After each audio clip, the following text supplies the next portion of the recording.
Pode ser com os irmãos? Amém. Nós vamos iniciar o nosso estudo. Eu gostaria de compartilhar com os irmãos dois aspectos da nossa fé, né? O título que está aí é Quais são os fundamentos da fé cristã, né?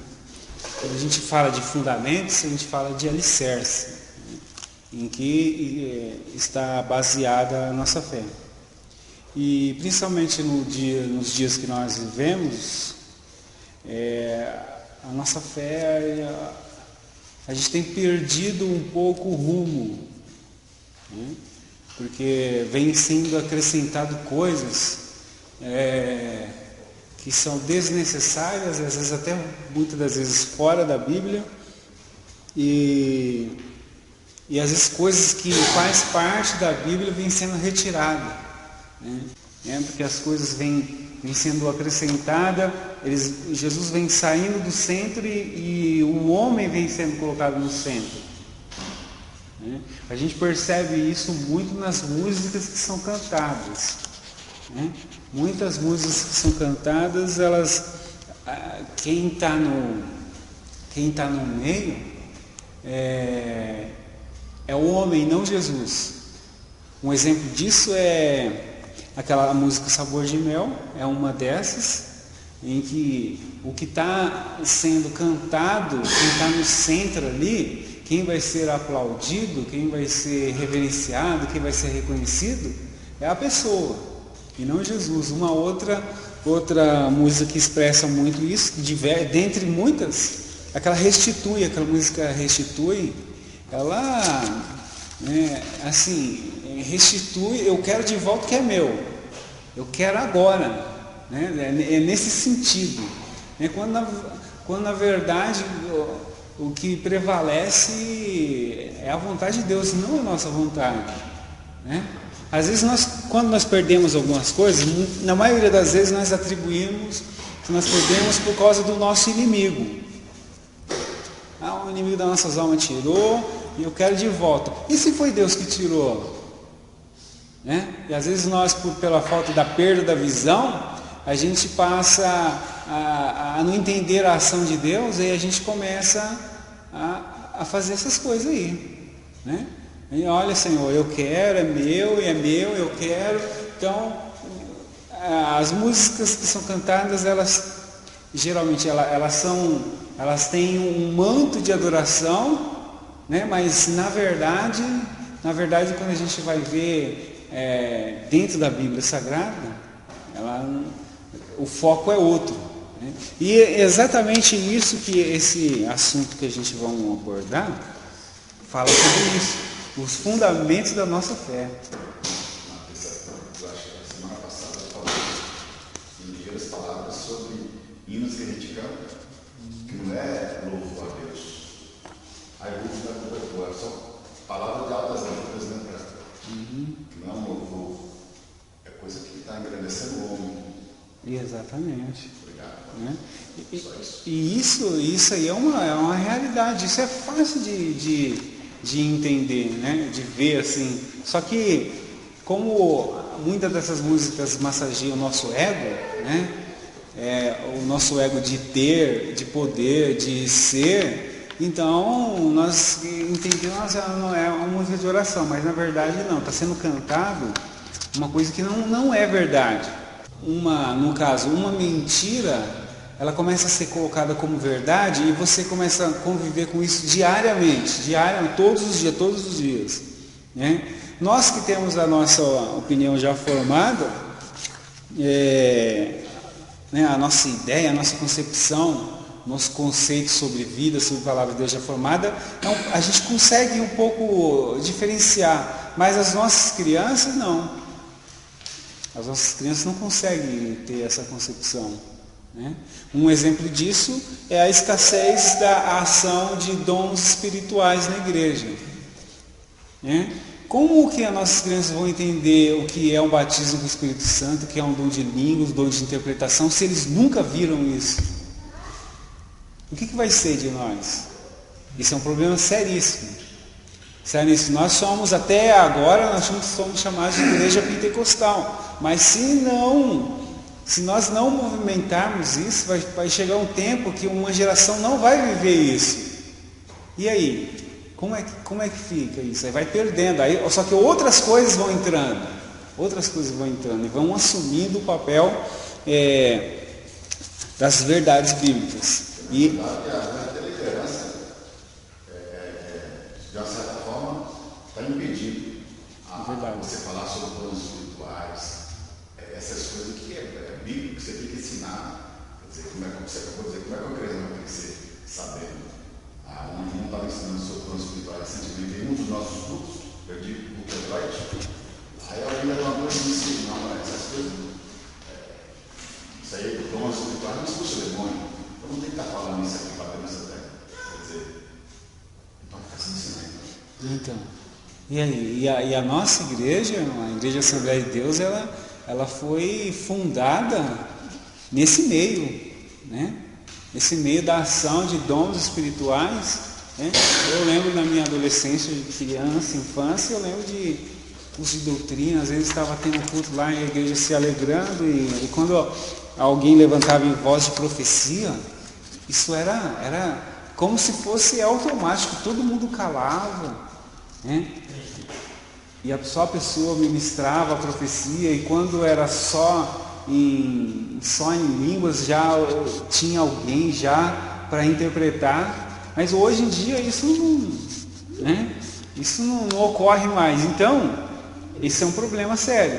E aonde está sendo mexido é exatamente nesse tema nosso aqui, nos fundamentos.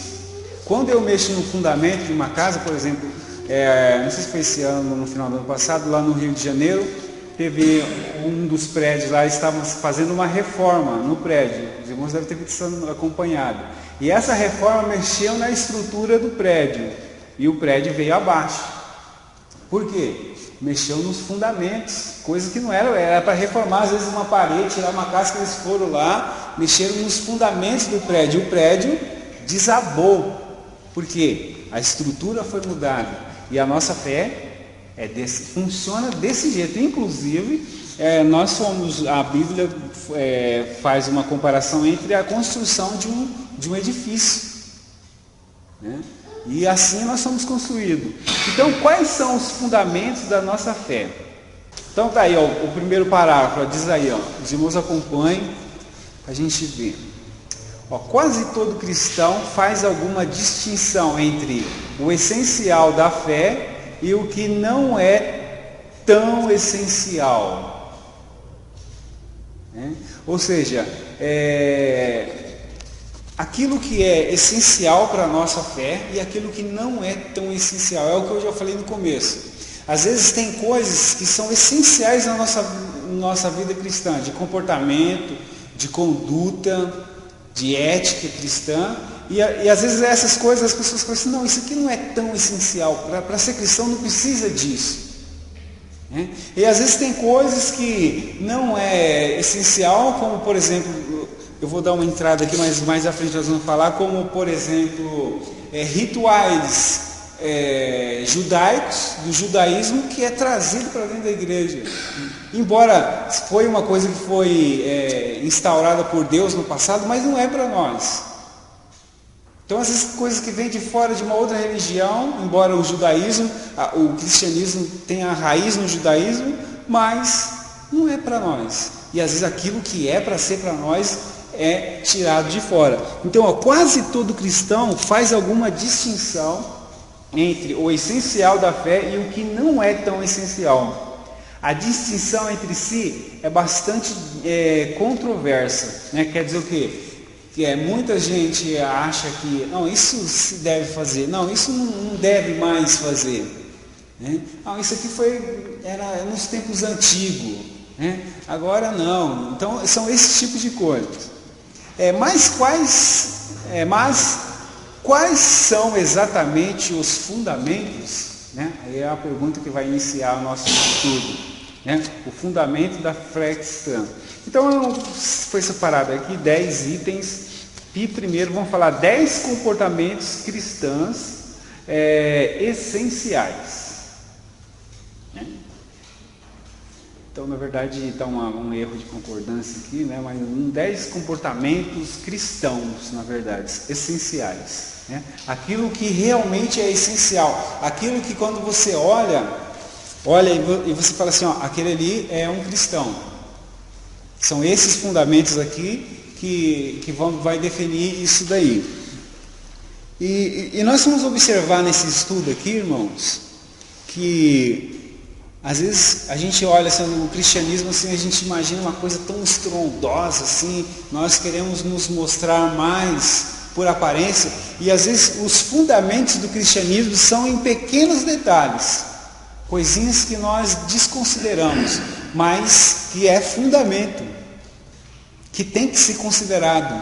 Né? Nós vamos perceber isso, que às vezes nós damos mais ênfase a alguma coisa que vai aparecer mais e nos pequenos detalhes nós erramos. Quando eu estava fazendo esse estudo aqui, tem cada palavra pesada, palavra que vai direto, e é difícil, e é coisa que diz respeito à nossa salvação ou não. Né? Chegou os irmãos aí, ó, a gente chegou muito.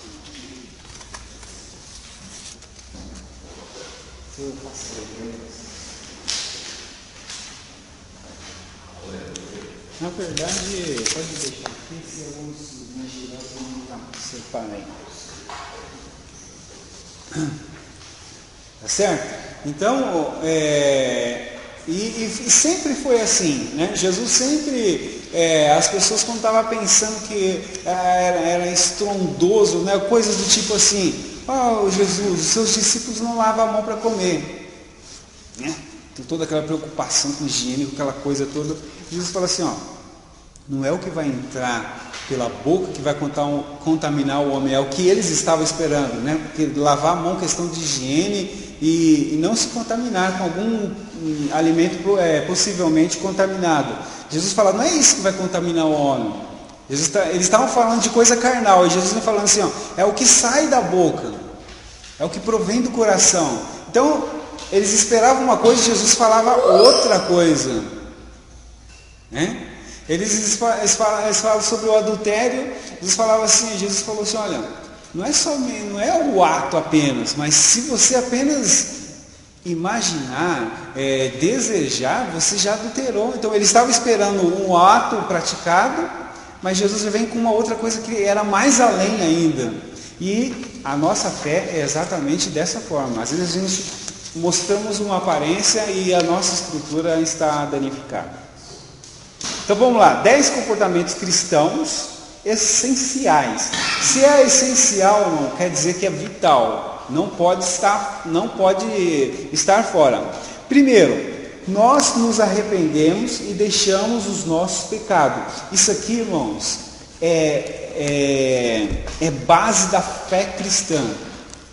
E esses itens que foi colocado aqui, irmãos, são coisas que nós temos, vamos dizer assim, que nós temos que saber de cor e salteado.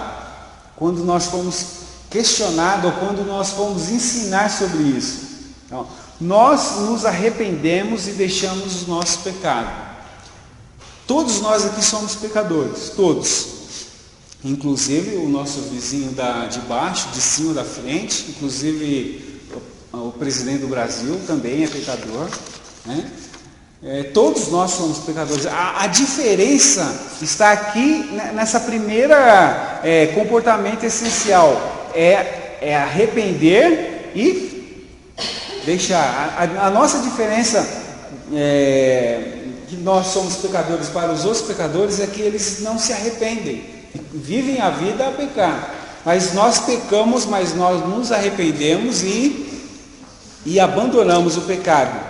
Vamos ver aí alguns versículos. Agora sim, a gente vai começar a entrar na Bíblia. Bom, todos vão abrir. Primeiro, alguém acha aí Mateus capítulo 5, versículo 29 e 30. Lembrando que nós estamos falando sobre arrependimento e abandono do pecado.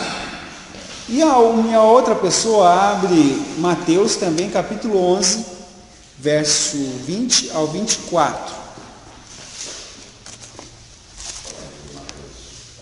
Pode ler aí o Mateus 5, 29.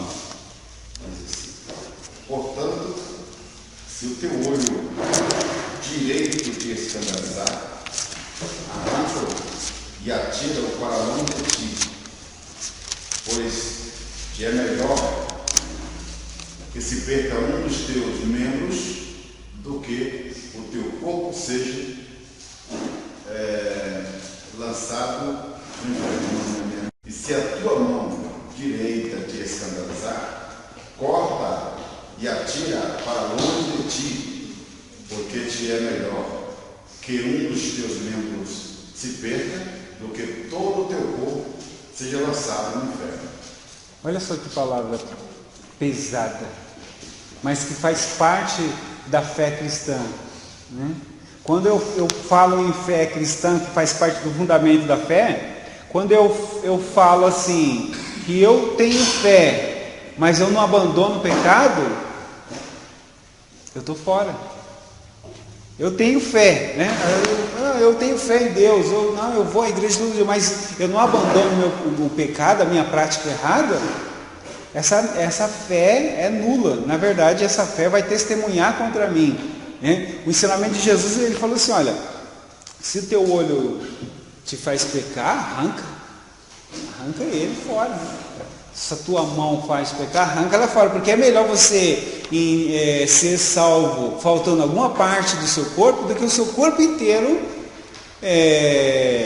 ser condenado. Quer dizer o quê? Se eu convivo com uma situação que ela me faz pecar, um exemplo disso, um exemplo muito difícil, mas que faz parte da fé cristã, é questão, por exemplo, de um trabalho.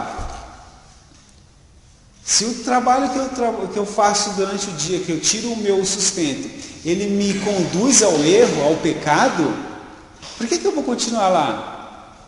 O que os irmãos acham sobre isso? É difícil isso daí, mas eu não tenho emprego, se eu não fazer esse trabalho aí, minha família vai passar fome. Opa, se falar isso, já contraria totalmente o que Jesus fala. Aí já complica. O que os irmãos acham dessa questão do trabalho aí? A pessoa que faz um tipo de trabalho que faz com que a pessoa peque, você acha que a pessoa tem que abandonar isso mesmo? Às vezes, né? Eu escutei uma certa pessoa que trabalhava em uma localidade, em um motel, e ela ligou para o pastor, quer dizer, tem um problema, né? A telefone, isso tem tempo, né? Porque ela estava trabalhando na limpeza. E na limpeza estava encontrando algumas coisas lá, ela sentia mal com ele. E os filhos dela dependiam dela, porque o marido estava desempregado, dependia dela. Ela orou e Deus abriu essa porta. Ela deu a pergunta para o pastor: e agora, eu continuo no motel trabalhando ou vou sair? Então, e aí? Mas ela tinha coisa que fazia ela pecar ou tinha coisa que deixava ela triste? Deixava ela triste.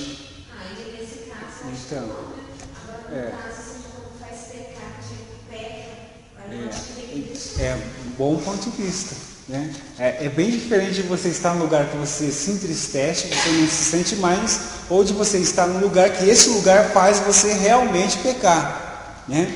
Vamos imaginar uma outra situação dessa irmã, que ela estivesse lá, ao invés dela estar se sentindo triste, ela tivesse, por exemplo, vamos supor, olha, fulano de tal, a senhora foi empregada no mês, a senhora ganhou uma noite. Aí ela falou assim: nossa, eu ganhei uma noite, sim, ganhou uma noite, tá? Você pode vir aí, utilizar, usufruir. Aí ela pega aquele brinde e utiliza aquele brinde, aí já é diferente, não é? Essa parte ela teria que arrancar essa parte aí. Exatamente. Como está aqui, né? Exatamente. Aí o caso aqui, não é o olho dela, assim, não é a mão, mas é o emprego. Mas nessa situação ainda está bem brando ainda, né? Mas por exemplo, um emprego que você é obrigado a mentir, né?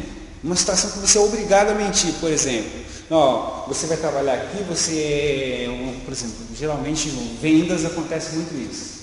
Né? Vamos supor que você entra numa empresa e o produto é péssimo, né? Ou o produto é de origem duvidosa, né? Aí o teu patrão explica, olha, eu faço isso aqui e tal, a gente ganha dinheiro com isso, e você vai dizer isso, né? A tua função vai ser essa, né? Você vai apresentar esse produto como se fosse uma coisa muito boa. Aí já é uma situação que você pode escolher, né? Mas você está lá, você precisa trabalhar, né? Mas você vai estar contrariando os fundamentos da sua fé, né? Aí nessa situação aí, o que os irmãos acham? E a pessoa estava desempregada há 1 ano. Se for para fazer isso aí, Deve deixar, né? trabalhar sempre todo dia.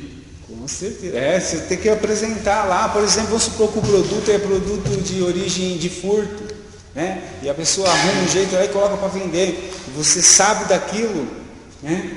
E você tem que vender aquilo, né? Isso está certo? Não está certo.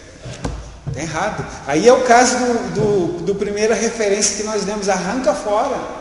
Se aquilo está te conduzindo ao erro, arranca fora. Mesmo porque aquilo ali, se alguém continuar naquela situação ali, é condenação. Né? A primeira referência diz, olha, é melhor você entrar, você se salvo faltando alguma parte do teu corpo, do que você ser condenado com o teu corpo inteirinho, são, né? E isso a gente precisa prestar atenção nessas coisas, né? E às vezes nós somos envolvidos, não, isso aí não tem problema nenhum não, foi Deus que preparou esse emprego. Foi não? Deus não ia preparar algo para você que ia te levar a pecar. De maneira alguma.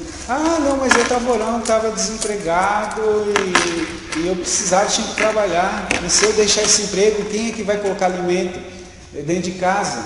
Mas aí, quando a gente volta para a Bíblia, né, nós encontramos Jesus dizendo, por que andeis inquietos pelo dia de amanhã? Né? Basta cada dia o teu mal. Aí nós vamos percebendo que Jesus ele tem um cuidado, ele cuida de nós. Mas é nós que muitas vezes precipitamos e achamos, não, é isso aqui que Deus abriu. Não. Se é algo que vai te condenar, se é algo que vai fazer você pecar, não é de Deus. É certeza que não é de Deus. Né? Com certeza. Se é algo que vai te expor ao pecado, que vai induzir você ao pecado, não foi Deus que preparou isso. Aconteceu comigo, amado. Eu trabalhei em um hotel. E a gente, como cristão, ainda mais eu como pastor de igreja, eu não tinha como a pessoa chegar lá e eu evangelizar. Sabe, eu dava um Novo Testamento, que a gente tinha bastante, eu dava um Novo Testamento, mandar procurar na igreja. Outra coisa, 2 coisas aconteceram. Durante a noite, as pessoas passavam entregando uns panfletos de mulher, garoto de programa, para que a gente recebesse e entregasse os clientes para, se precisasse, ligar para chamar, né? Era um hotel, não era um hotel, mas parecia ser papel. Aí eu cheguei na proprietária e a proprietária falou o seguinte, no meu horário eu não vou aceitar, não vou receber. Mas tem que receber isso aí, por que isso aqui? Eu prefiro ir embora, só não quero, seu Zé. Eu não está dando o celular que você não recebe. Só que ele descobriu que eu estava evangelizando. Aí chegou e me disse que lá não era ambiente para isso, que era para trabalhar. Mas só que eu tinha como eu fazer isso, evangelizar, porque eu não estava vendendo nada lá. Eu era recepcionista, eu tinha como. Na hora que a pessoa estava saindo, entregava o folheto, então o livro, e ia embora. Ainda bem. Para procurar o seguinte, ou essa cara aceita, eu como cristão aqui, ou então eu estou saindo. Então tá bom, fica à vontade. Me aceita. Então tem coisa que a gente não pode aceitar. Exatamente. E às vezes é coisa, irmãos, que às vezes, isso aqui não conta nada, não conta sim. Se a gente olhar para a palavra de Deus, a gente já vai perceber que uma simples coisinha dessa aí já está mexendo na estrutura da nossa fé. Lembrando do prédio lá que aconteceu, lá no Rio de Janeiro. Mexe na estrutura para você ver se não cai. Vamos lá, a outra referência, Mateus capítulo 11, verso 20 ao 24. Então começou ele a lançar em rosto a cidade onde se operou a maior parte dos seus prodígios, por não se haverem arrependido, dizendo: ai de ti, Corazim, ai de ti, Betsaida, porque se em Tiro e em Sidom fossem feitos prodígios que em vós se fizeram, há muitos se teriam arrependido com saco e cinza. Por isso eu vos digo que não haverá menos rigor para Tiro e Sidom no dia do juízo do que para vós. E tu, Cafarnaum, que te ergues até os céus, será abatida até os infernos. Porque se em Sodoma tivessem sido feitos os prodígios que em ti se operaram, teria ela permanecido até hoje. Porém eu vos digo que haverá menos rigor para Sodoma no dia do juízo do que para ti. Olha só que coisa tremenda essa passagem aí. Primeiro ele fala de duas cidades, Jesus fala de Corazim e Sidom, né? Jesus lamenta, né? Porque ele fala assim, olha, se os sinais e os milagres tivessem acontecido numa outra determinada cidade, os sinais que aconteceram em vocês, essas outras cidades teriam se arrependido, mas os sinais foram trazidos para vocês e vocês não se arrependeram, não abandonaram o teu pecado. Aí ele fala de Cafarnaum também, Cafarnaum, né? Se em Sodoma, os irmãos conhecem a cidade de Sodoma? Sodoma não tinha. Pela Bíblia nós conhecemos. Conhecemos Sodoma e Gomorra? Era triste lá aquela cidade, não era? Era um povo corrupto, era um povo terrível. Mas Jesus disse que se os milagres que foram feitos em Cafarnaum tivessem sido realizados em Sodoma, eles teriam permanecido até hoje, no dia que Jesus estava falando. Olha só que tremendo que é isso. Jesus está falando, se dirige para um povo e diz assim, olha, foi feito tantas coisas diante dos seus olhos, vocês viram, e vocês não conseguiram se arrepender, vocês não deixaram o seu pecado. Se tivesse feito isso em Sodoma, eles teriam se arrependido. Quer dizer que, irmãos, se a gente for analisar pela história, Cafarnaum não era igual Sodoma, ou era? Sodoma era uma cidade terrível, de pecado terríveis. Os irmãos conhecem a história lá de Ló, né? Que aquilo lá era abominável aos olhos de Deus, a ponto que Deus destruiu, derramou fogo sobre aquela cidade. Mas Jesus dá testemunho de Sodoma, dizendo que se esses milagres que aconteceram tivesse acontecido em Sodoma, eles teriam se arrependido. Quer dizer que, irmãos, se nós vemos, nós ouvimos o que Deus tem feito e nós não nos arrependemos, nós não abandonamos, Jesus falou assim, olha, vai ter menos rigor para o pessoal de Sodoma e Gomorra do que para vocês. Olha só como que é tremendo isso, né? Aí quando a gente começa a olhar para a nossa vida, irmãos, depois, irmão, tem coisa mais pesada ainda, irmão. Quando a gente estava lendo assim, falou, Jesus, tem misericórdia de mim, eu quero entrar no céu. Eu quero entrar no céu, é muito difícil, e às vezes nós ficamos preocupados com tanta coisa, e isso aqui é coisa simples, é coisa. Destruída. Se Sodoma foi destruída, a ponto de ser destruída devido à contaminação, tanta coisa ruim, então agora era mais fácil para eles então do que para. Com certeza, olha como que é pesado isso, né? Olha só, então quer dizer, Jesus considera o pecado de não se arrepender e não abandonar o pecado mais cruel do que o povo de Sodoma e Gomorra praticava. Né? Jesus fala, no dia vai ter menos rigor para eles do que para vocês. Né? Isso, irmãos, isso faz parte da nossa fé. Se nós somos cristãos, nós somos pecadores, mas nós nos arrependemos e abandonamos os nossos pecados. Quando nós não fizermos isso, nós estamos sob o jugo pesado de Jesus, sob o jugo pesado da palavra de Deus. Amém? Eu ainda conheço, irmãos, várias pessoas como você, eu conheço algumas que viviam de boteco, vendendo pinga, cachaça e cigarro. A porta do boteco era muita gente, eu vivia muita dose de pinga, eu vivia cidade comigo. Pregamos, eles aceitaram a Jesus, abandonou o boteco, fechou as portas, tentou começar a não deu certo e foi ver outra coisa, mas abandonou a fé dele, fez com que ela arrependeu lá agora, abandonou, deixou o serviço aqui. Então, deixou.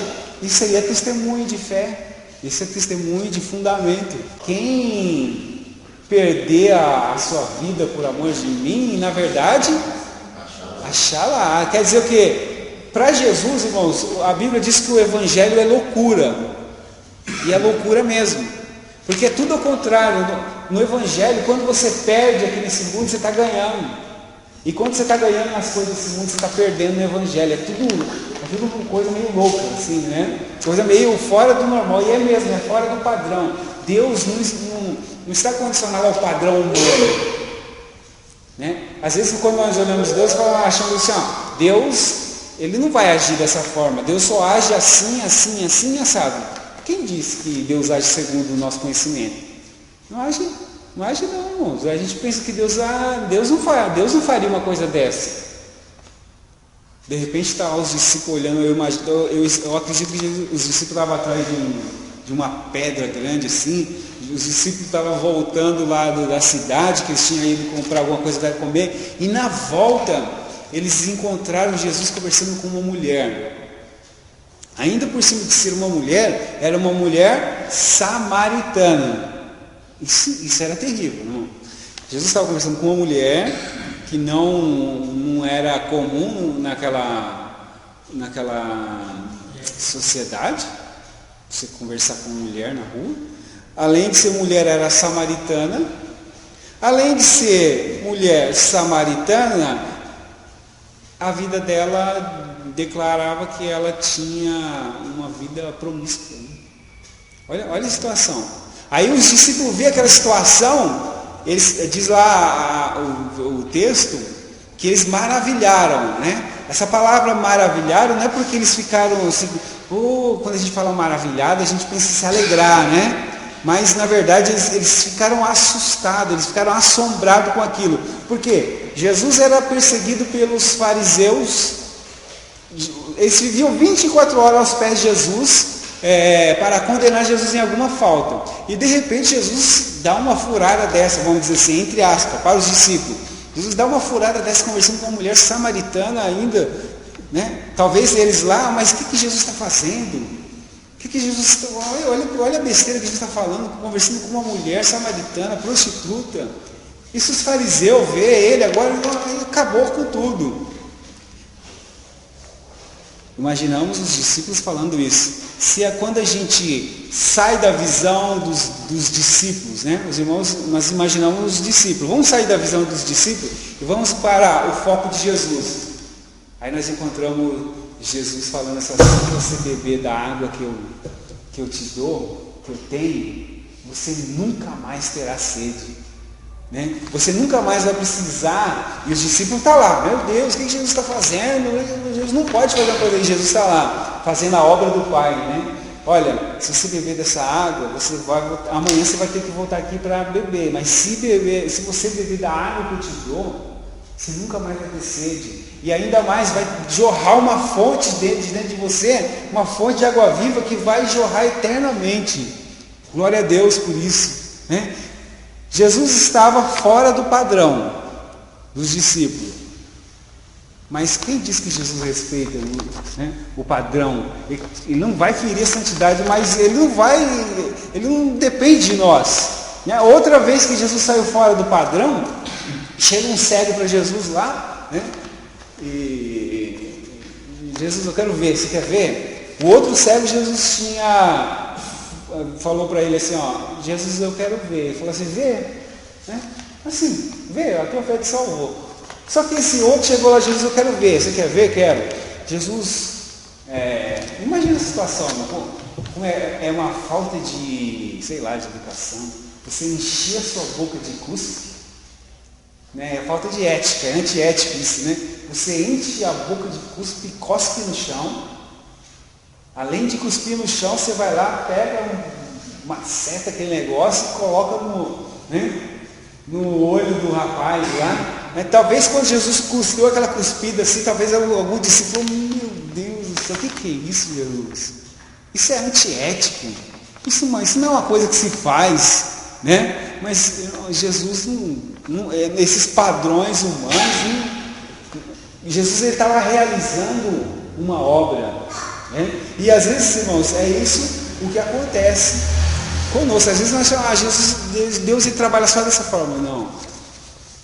Deus ele é soberano, está sobre todas as coisas. Né? E é Deus que comanda. Né?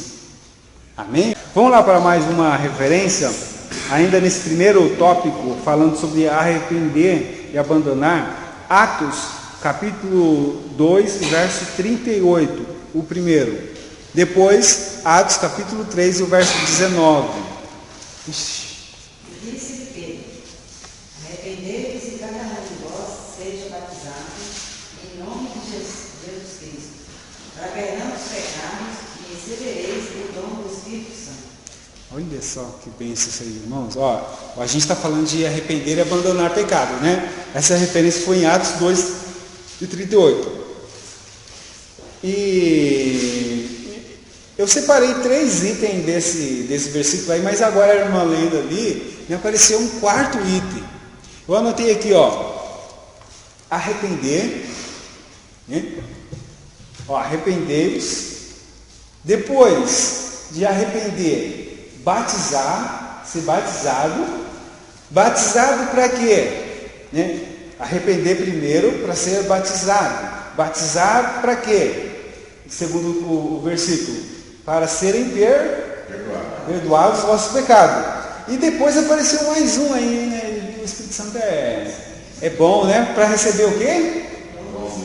Olha que maravilha, né? Olha só a sequência, como que funciona as coisas.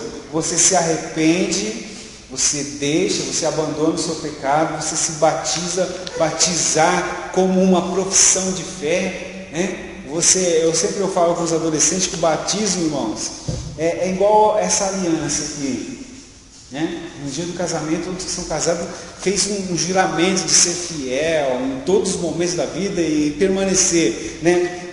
O batismo é exatamente isso, é uma aliança que você faz com Deus, você dá um testemunho em público da sua fé para com Deus. Então você se arrepende para você ser batizado, depois para ser perdoado e por fim mais uma coisa maravilhosa, para receber o quê? O dom do Espírito Santo. Qual é o maior dom do Espírito Santo? Fora os dons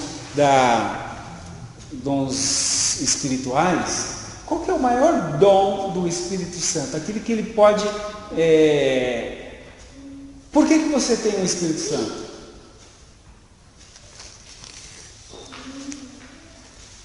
Vamos exercitar aí. A Bíblia fala do Espírito Santo, fala de selo. Para que nós temos o Espírito Santo? Consolado, ele consola, mas tem um maior dom que é maior do que o consolo que ele pode nos dar. Ele nos convence do pecado. Ele nos convence e quando a gente é convencido, o que acontece conosco no final? A gente se arrepende. Para no final de todas as coisas nós sermos salvos. O maior dom do Espírito Santo é a salvação. A Bíblia diz que nós estamos selados com o Espírito Santo para a nossa salvação. Né? Quer dizer o quê? hoje em dia não tem mais isso, né? Mas antigamente, quando a gente fazia uma carta, né?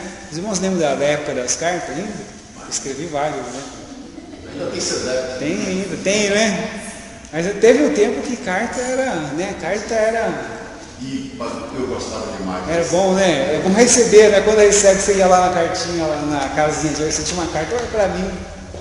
Era bom demais isso, né? Só que essa carta, irmãos, para ela chegar no endereço, no destinatário, ela tinha que ter o quê?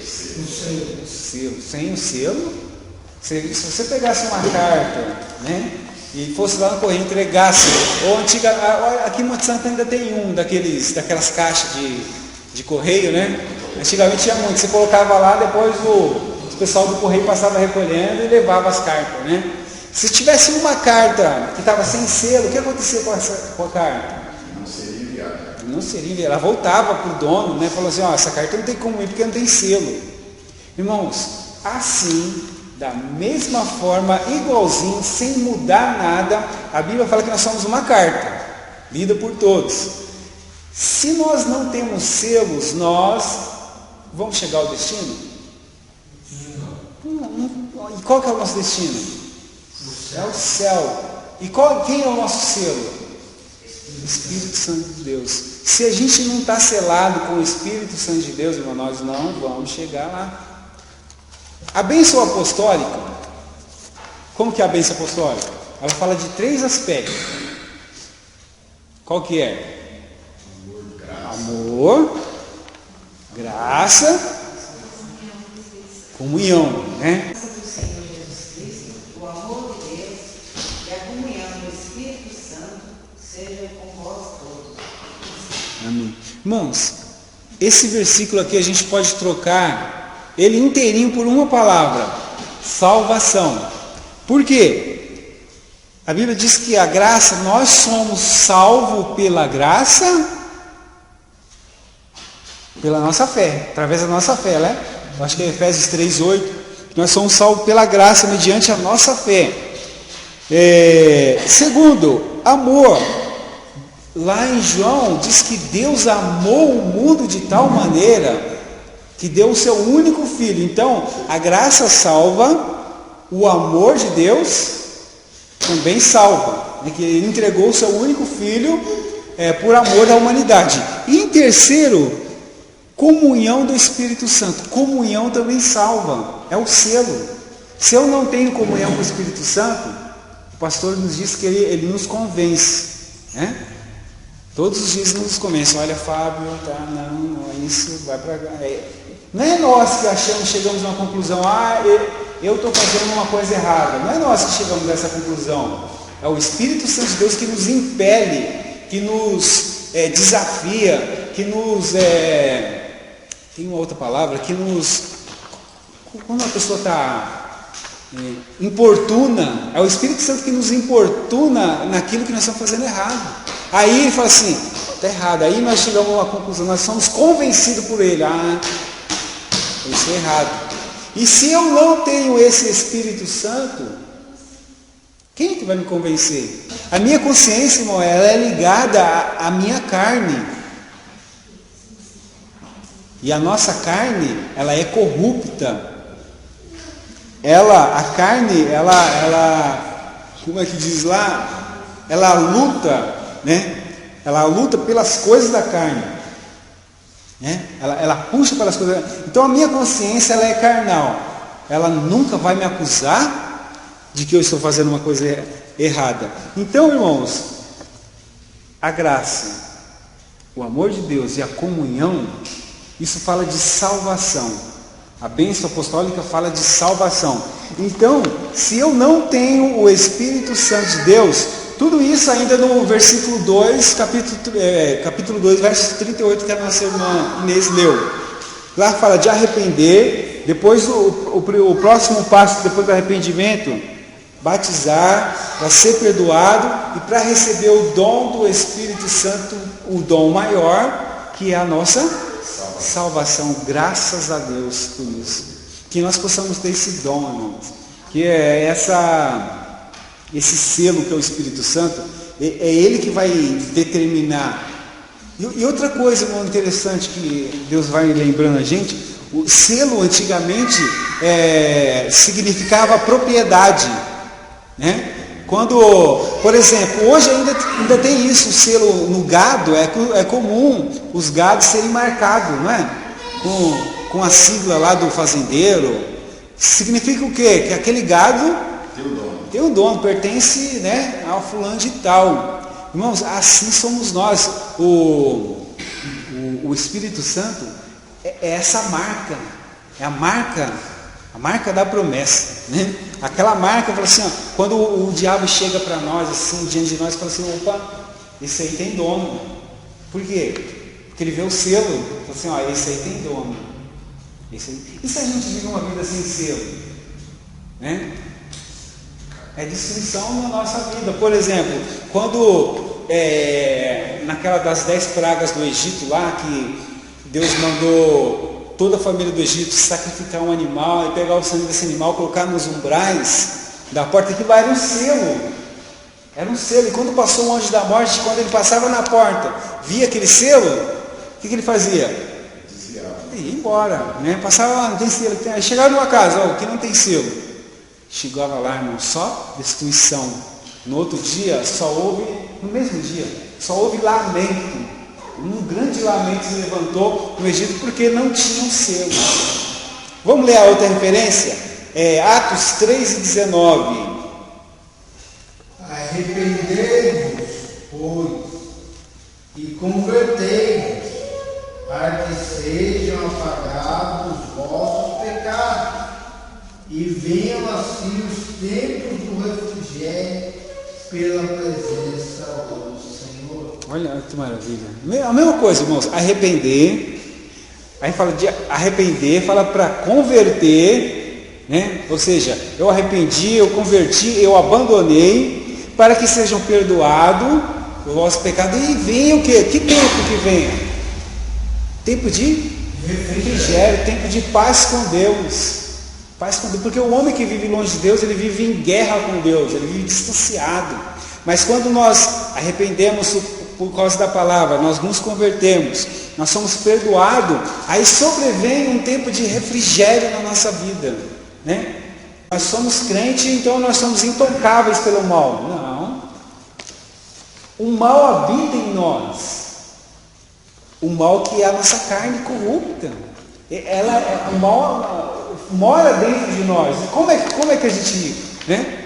Às vezes Paulo dizia que não era ele mais que vivia, mas que Cristo. Exatamente. Só que ele também disse, aquilo que eu quero fazer, isso eu não faço. Mas o que eu não quero, isso eu faço. Exatamente. O mal, ele às vezes domina, né? Quer dizer o quê? A duas naturezas existem na gente. Isso aí, irmão, essa luta é até o final. Até no dia que os nossos corpos serão transformados e nós receberemos um corpo incorruptível. Aí sim. Aí o que vai habitar em nós é o bem, né? A presença do Senhor. Mas enquanto nós estamos aqui, irmão, é todo dia. É todo dia. Eu lembro de uma historinha que era contada na sala das crianças, dos dois lobos, né? O lobo bom e o lobo mau que havia dentro de nós. Aquele que a gente alimentar mais, ele vai se sobressair sobre o outro. Se eu alimento mais a minha carne vai ser mais poderosa. E não vai adiantar eu vir na igreja todos os dias, não vai adiantar nada disso. Porque a minha carne ela vai estar me dominando. Mas se eu alimento o Espírito, aí vem a referência de Paulo, não sou eu mais que vivo, né, mas Cristo vive em mim. Ou seja, eu nego totalmente a minha carne, a minha natureza má, aí o Espírito Santo é que comanda, né? Aí é diferente, aí é só maravilha, né? Deus, capítulo 10, o verso 26 e 27.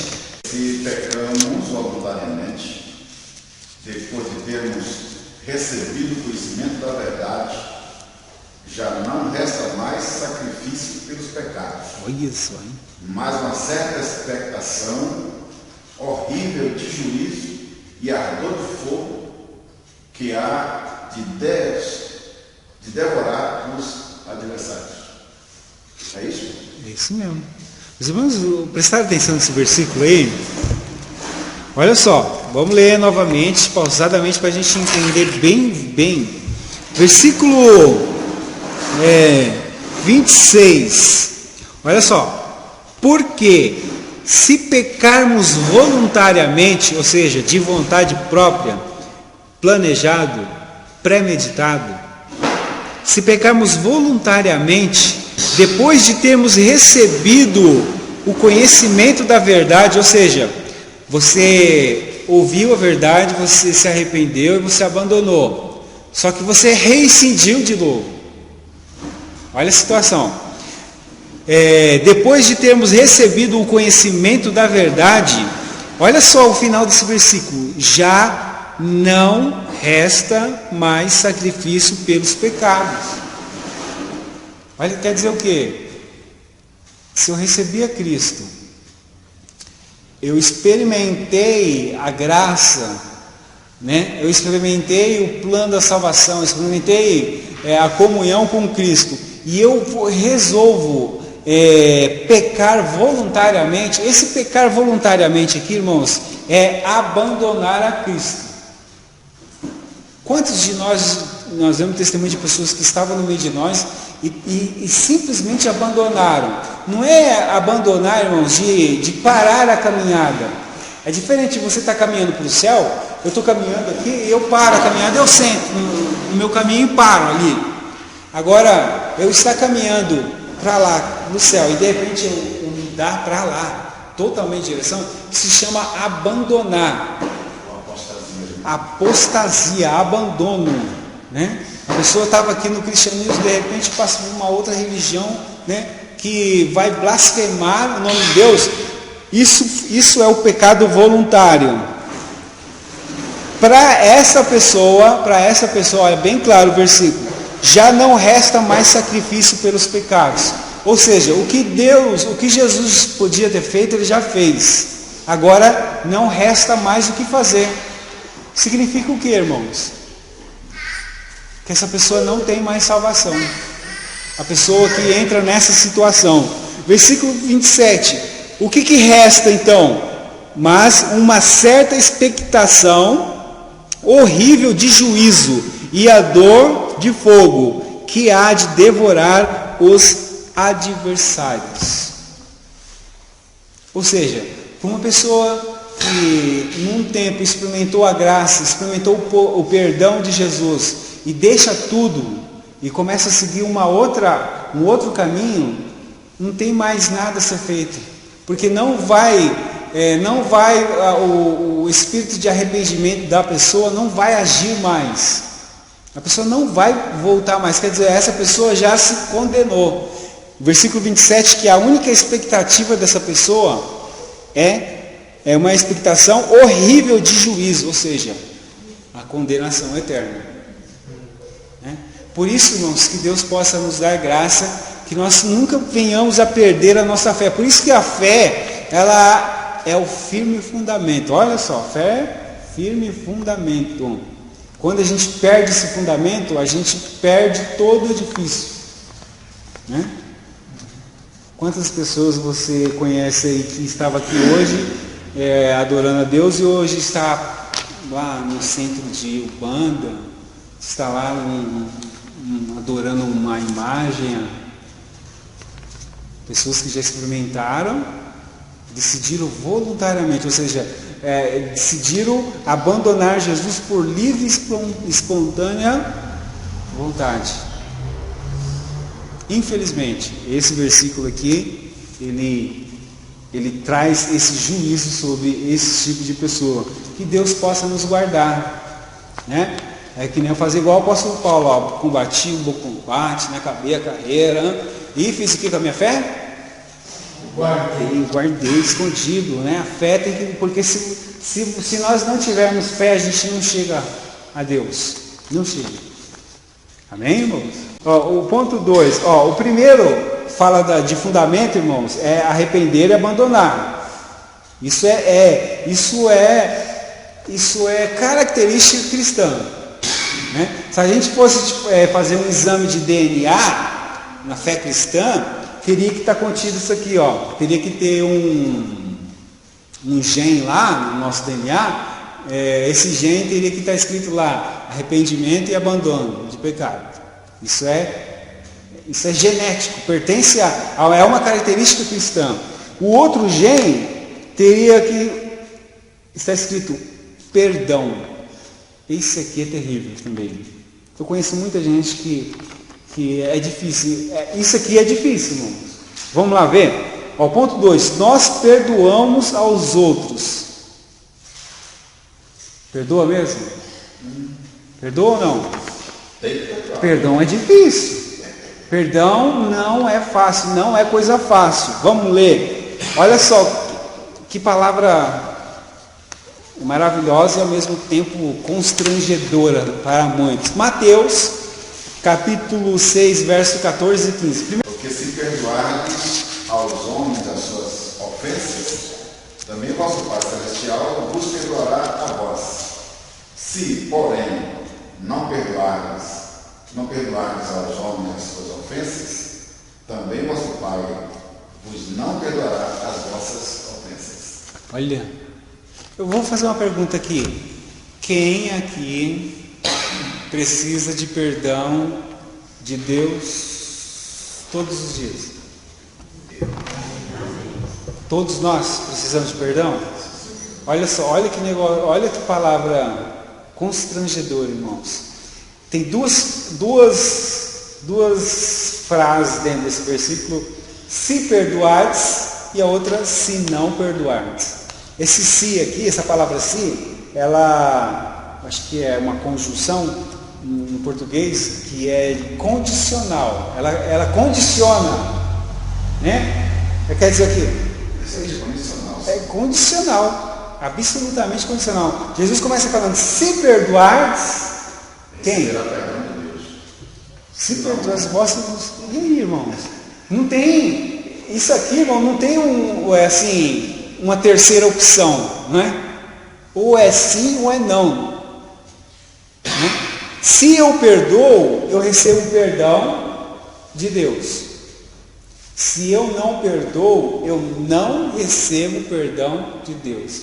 Aí a corda aperta, né? Aí o parafuso aperta, vai até espanar. Porque quando se fala em perdão, quando se fala do eu interior, a raiz de amargura que fica, é muito difícil. Como nós comentamos na pregação, tem pessoas que carregam alguma marca pelo resto da vida, não conseguem perdoar, e essa pessoa está debaixo dessa palavra aqui, ó. Essa pessoa está sujeita a não receber o perdão de Deus, porque não consegue perdoar. Vamos lá, vamos ver a outra.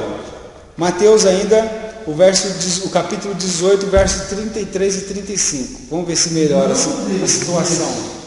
Não devias tu igualmente ter compaixão do teu companheiro, como eu também tive misericórdia de ti?